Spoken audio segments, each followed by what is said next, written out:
สบายดีทุกคนมื้อนี้บ่าวพายก็ได้เก็บภาพบรรยากาศให้ทุกคนได้เบิ่งเนาะ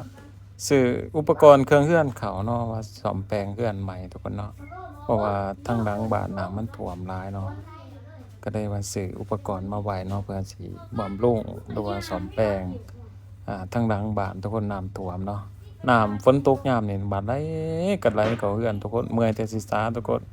เพราะว่าผ่านมาบ่าวพายก็บ่ค่อยมีเงินแหน่ทุกคนเนาะ ก็ได้เฮ็ดเวียกเฮ็ดงานแหน่อดออมเงินแหน่แล้วก็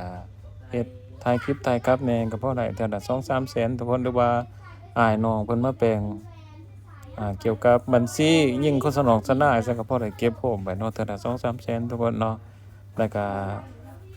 หลังจากนั้นก็บ่าวไผก็ขายเครื่องขายของแหน่เนาะทั้งหน้าห้านเนาะทั้งหน้าทางจั่งซี้ก็พอได้เก็บไปเทื่อละน้อยขายเครื่องย่อยเนาะทุกคน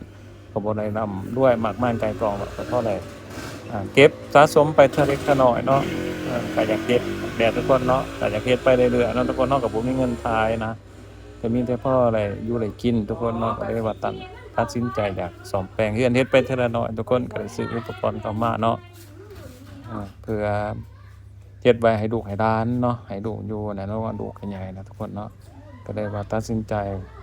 ร่วมกับแม่ของ HQ กับแม่เพิ่นก็ว่าตัดสินใจเฮ็ดไปเทื่อน้อยเนาะทุกคนเนาะเพราะว่า เงินทุนเราก็บ่หลายทุกคนเนาะก็ได้ว่า